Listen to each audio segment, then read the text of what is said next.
Welcome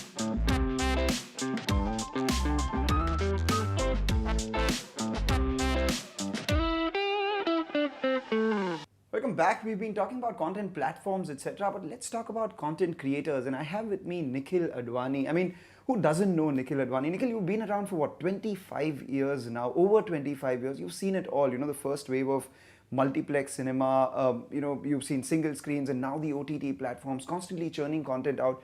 What, according to you, has been the biggest change in the way content is perceived as good or bad? Audiences. What has changed in that? Audience perception, audience taste, opening up of the internet, social media. Our competition is not, my competition is no longer my peers, my contemporaries, my friends who are making films or content. It's the world, everything. And so audiences are constantly challenging you to make things more, whether it's real, bigger, visually more appealing, scale, everything. Yeah, so your competition is not just your peers, your competition is the attention of the audience, which is being taken away by so many distractions, etc. So as producers, then what do you do in specific to keep in times or keep in step with the times that there are? I mean, what are the tools that you deploy? See, I don't know what other producers do, but at MA Entertainment, what we like to constantly think about is disruption. I think that has been a big mantra as far as what we have seen. Audiences where nobody would have made a film like D-Day. We made a film like D-Day. I love that film, by the way. I have to tell you. Thank you so much. So yeah, but that same film, I went to every single studio to pitch the film to every single studio. Nobody wanted to do it. I had to sell my house in Alibag so I could make the film. I made the film, and then suddenly everybody wanted to make D-Day Part 2. Everybody wanted to make D-Day Part 2. So disruption, like what I was saying. I think that whenever in the industry per se, anybody has tried to do something which is off the beaten track, you'll be surprised it has worked.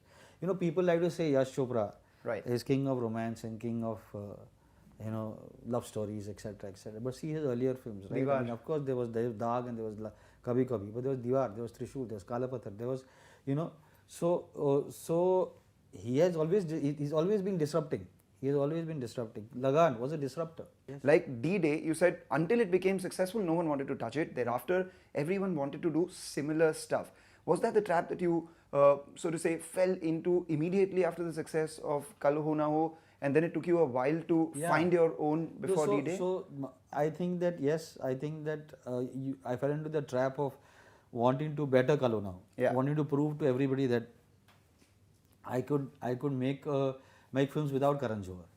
So there was an arrogance, there was a dishonesty, there was not a real, how do I put it, the film was not as important as what I wanted to tell the world, right? And that actually is not how you should be making films. You should just be telling stories. And so therefore you had Salam Ishq, which did not need 6 love stories. It could have been done with 4 love stories. It would have been a better film. You had Chandni Chowk to China, because I wanted, after the flop of Salam Ishq, I wanted to basically prove that I'm still relevant. Right. That also, so that's not the reason why you should be making films, right? Eventually, what happened is that nobody wanted to work with me. I said, listen, it set me free somewhat, and that's the reason I made a D-Day, because that's actually what I've always wanted to do. Do different OTT apps have ideas as to this is the content that they want to push, or if it's just good content, they will take it irrespective of the channel, the OTT that you're talking about? Of course they do, and I think they also look at, from a brand perspective, they look at their slate as in, okay, we've got 4 shows which are slice of life, comedies, edgy, 2 of just women, 10 crime thrillers, and really, really dark, edgy kind of stuff. So yeah, they look at this, and then they have their marquees, right? I think that what we at MA we pride ourselves on is that being able to stretch the rupee. How mindful are you of the contents of the story that you're going to say and the impact that it may later have on the socio-cultural situation that we're in right now, because there is a serious boycott culture, etc. We are very clear that this is what we are allowed to say and what we will stretch, right? and we work within those parameters. Also, we work very closely with the standards and practices S&P teams of our platforms and our studios, right?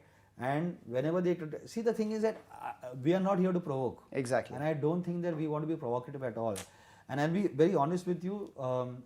At one point, we felt that as a director, I felt that my creativity is being curbed.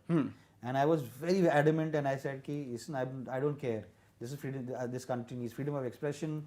I am here. It's my right to freedom of expression, etc., etc." And then, when they sat down and explained to me that people might get offended by certain things because they don't understand the nuance with which possibly that you are approaching a character, a storyline, a layered scene, etc., etc.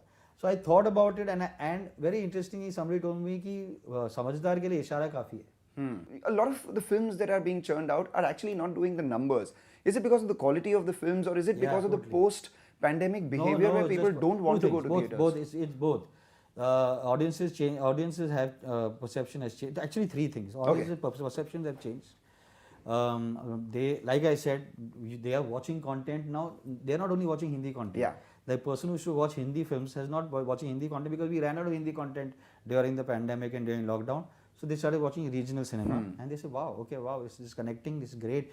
Then you have the rest of the world. So content, the audience content is changing. Number one.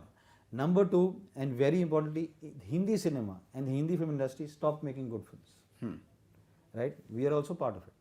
Right? We also, somewhere or the other, were not pushing the boundaries in terms of content, and now we've corrected that. And I think the Hindi film industry has corrected that. And number three, most importantly, it's very expensive to go to the theatre. Post the pandemic and post the lockdown, it has become very difficult for a family, middle class family, to basically turn around and say, "Hey, picture ke liye chalte hain." Yes. They have to think about it.